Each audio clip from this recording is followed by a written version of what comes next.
I'm gonna make this a quick video. This one's gonna be a quick one because I know exactly what I want to say.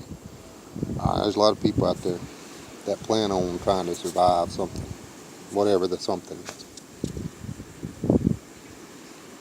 and they think, okay, I'm gonna store some water, I'm gonna store some food, give them some ammo,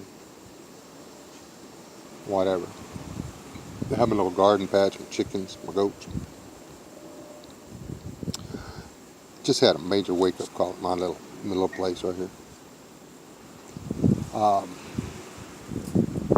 You got your water well, okay, and that's what you do everything with. That's what your garden depends on. That's what you depend on. That's what your chickens get the water out of. Goats, dogs, cat.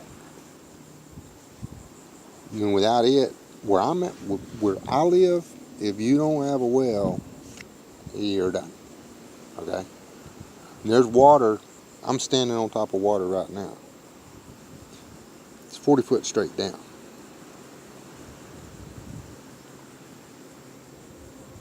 I don't know about you, but I can't suck water through a straw. No 40 foot. The thing about it is that water that's 40 foot down is so contaminated with fertilizer and cow crap and pig crap and everything else. We had a sample of the 40 foot water tested. Whew, it's bad stuff. You don't want to be drinking that. You could actually distill ethanol alcohol off the top of it. Pull it out. I mean, it might take you a few thousand gallons to get you a gallon of ethanol, but it's in there. I was just like, wow, that's a lot of alcohol. Anyway, so our well is it's drilled 300 foot deep. And we perforated it or we didn't. They perforated it at 160 foot because there was water there. And then they perforated it at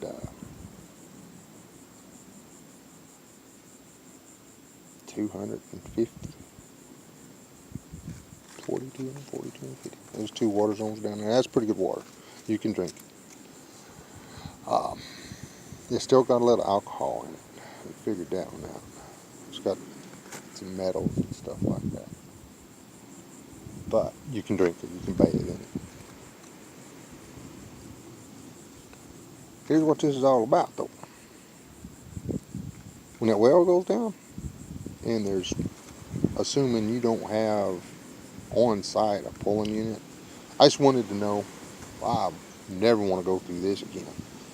We're like, okay, we're going to change this well out just like we'd do it if all hell broke loose and we had to pull this and put it back on or die.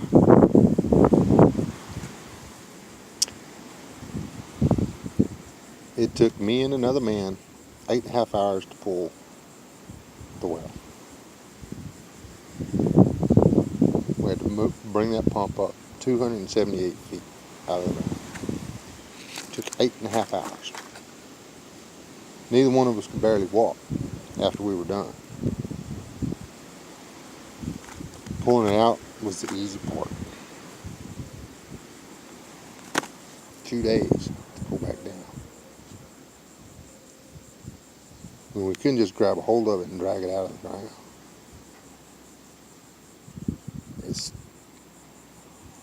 It had metal pipe on it. I can't afford to put that jet pipe on there, so guess what's going back in the ground? Or went back in the ground.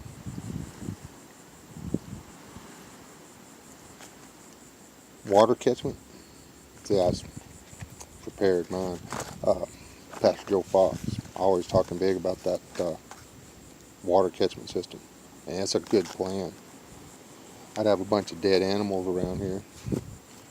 You could probably smell me through this video if we didn't have one. That's what got us through without the well. Had 10 55-gallon drums of water. Rainwater.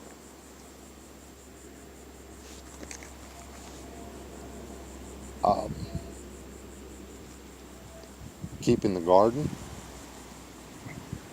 and us and the animals alive. That's 10 55-gallon drums. Put a zero next. 550 gallons of water. Had 1/2 of a barrel left.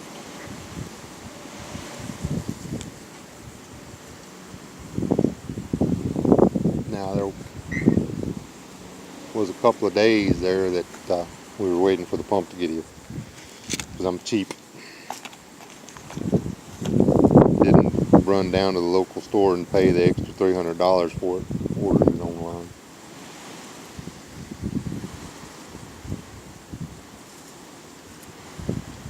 But storing enough water to keep you and yours alive is not that easy.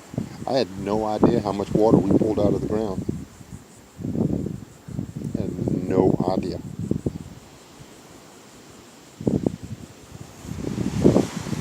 Just to drink, I did some math. Just to drink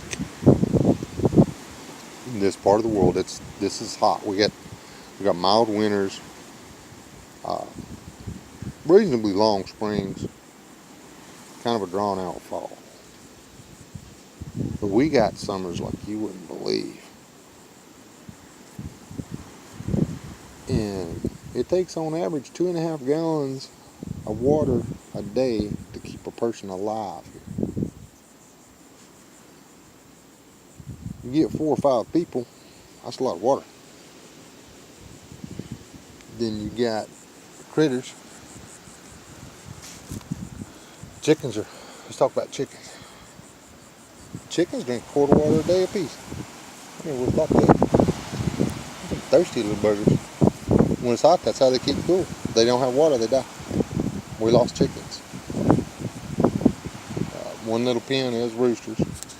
They ran out of water. They ran out of water for about 3 hours. 2 of them couldn't take it, they died.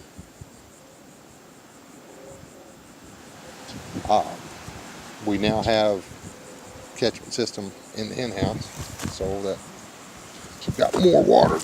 I gotta move a little bit here. But I didn't think about getting the water out of the barrels. That's something else. That's a pain in the butt. 2 things. Cannot store enough water. You store water, store water, store water, store water, store water.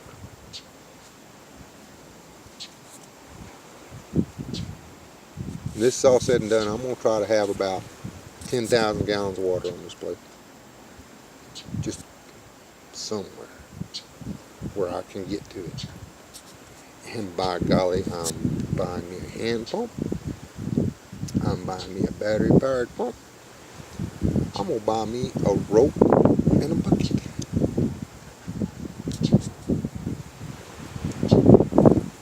I don't want to have to roll a 55-gallon drum up on top of nothing else ever again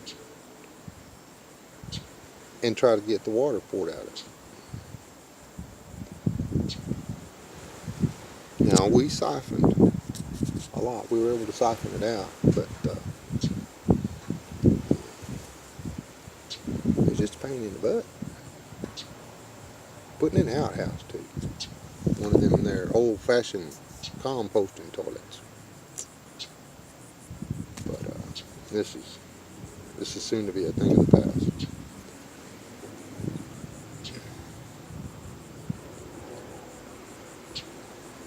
Figure out how you're going to get that water out of your catchment system.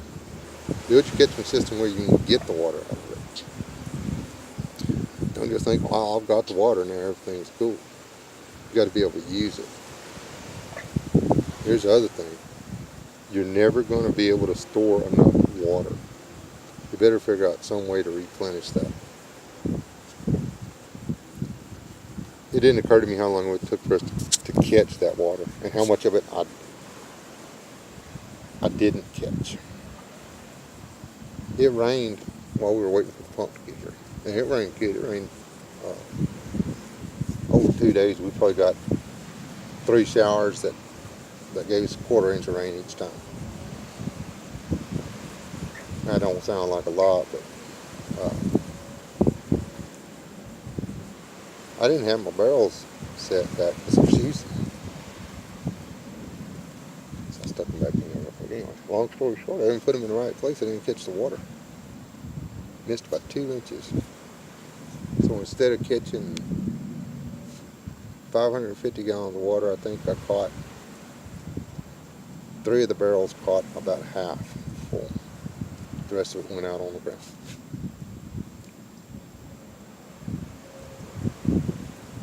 So yeah, make it a good catchment system.